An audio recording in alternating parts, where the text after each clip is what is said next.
The best spy novel ever written and the best spy novel to start with are not the same book. And picking the wrong one is how most people bounce off this whole genre for a decade. It is a very good month for it too. Slow Horses returns for a 6th series on September 16th. The Day of the Jackal has a 2nd season coming, and somebody finally wrote a new George Smiley novel. So, 12 books counted down, 1 per author, so this does not collapse into a Le Carré playlist. Then the ones I left off on purpose. Then where to start, which is not where the ranking starts. 2 rules before we go. 1 book per author, because otherwise 4 of these slots go to the same man and you learn nothing. And novels only, Naichen, no memoirs, no declassified histories, however good they are. The second question is, what even counts? Half of these have no spies in them in the way you are picturing. I have gone with tradecraft rather than job titles, which is why an assassin made the list. 12 down to 1, and I would genuinely like to know what you would swap, so put it in the comments while you are annoyed rather than afterwards. Here we go. Number 12 first. Number 12, American Spy, 2019. Lauren Wilkinson's narrator is a black woman inside the FBI, and the book cares much more about what loyalty costs her than about equipment. Skip it if you came for hardware. 11. The 39 Steps, 1915. The first of 5 Richard Hannay novels and effectively the source code for every chase in the genre. It was serialized in magazines that summer and it still moves like it. It is here because everything after it is a variation on it. An ordinary man who knows one thing, a country he has to cross, and a clock. Buchan wrote 4 more Hannay books and the shape never left. Tender Eye of the Needle, 1978. Ken Follett's first real success, originally published as Storm Island, and it won the Edgar Award for Best Novel the following year. A German agent, an island, and a woman. I will defend this one hard.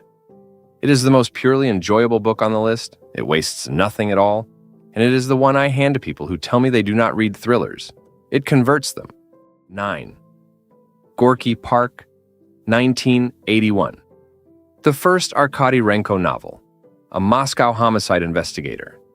And what everybody praised at the time was how convincingly Soviet it felt. It made Martin Cruz Smith famous overnight. Here's the trick it pulls. Renko is not a spy at all. He is a detective in a state where asking a normal question is a political act, so the ordinary work of a murder case becomes espionage by accident. 8. The Hunt for Red. October 1st, 1984, published by the Naval Institute Press. A Soviet submarine captain named Marko Ramius takes a ballistic missile boat and appears to go rogue with it. Fair warning on this one. Clancy loves the hardware more than he loves the people, and if 4 pages on how a sonar screen works sounds like a chore, this is not your book. And if it sounds wonderful, it is exactly your book. 7. Damascus Station, 2021. The debut novel of a former CIA officer called David McCloskey. It is the best modern spy novel I've read, and the paperwork in it actually feels like paperwork. There's a whole wave of these now, written by people who actually did the job, and the tell is always the same. The exciting parts are fine. It is the administrative parts you cannot fake. 6. An Officer and a Spy, 2013. Robert Harris tells the true story of Georges Picard, who between 1896 and 1906 set out to prove that the evidence sending Alfred Dreyfus to Devil's Island was faked. And it is unbearable. Picard is never in a car chase. He's in meetings, being politely destroyed by his own institution, and Harris makes that scarier than any gunfight here. Spy fiction is office fiction. 5. The Day of the Jackal, 1971. A French paramilitary group hires a professional assassin to kill Charles de Gaulle. You already know how that has to end, and Forsyth makes it unbearable anyway. You could argue this is not a spy novel, and you would be half right. But the other half of the book is a policeman assembling an identity out of paperwork, and that is tradecraft in its purest form. 4. The Quiet American, 1955. Graham Greene's narrator is a journalist watching French rule collapse in Vietnam, while an earnest young American turns up with ideas about what ought to happen next. Almost nothing in it is a spy scene. It is on the list because it explains the thing the other 11 only dramatize, that the damage is usually done by somebody entirely sincere.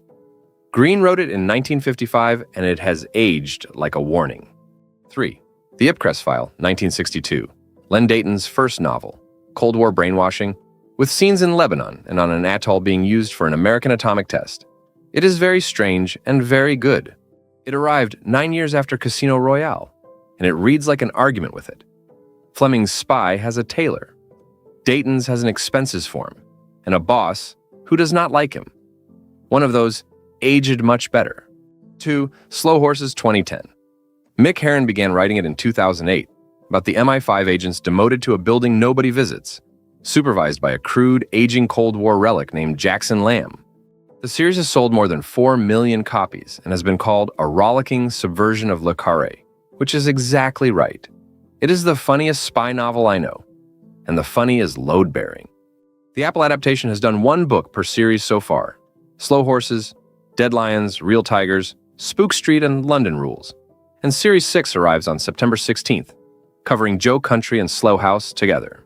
1. The Spy Who Came In From the Cold, 1963. Alec Leamis is sent into East Germany, posing as a defector, in order to feed lies about an East German intelligence officer. That is the whole plot.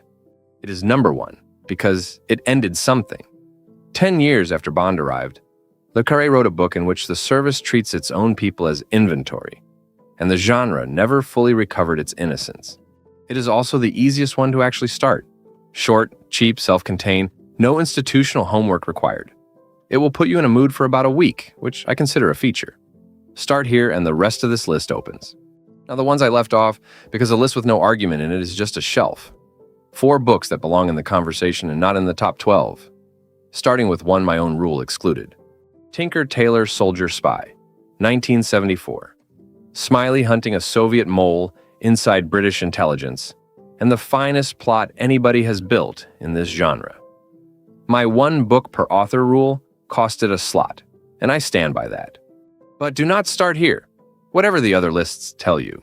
It opens deep inside an institution it never stops to explain.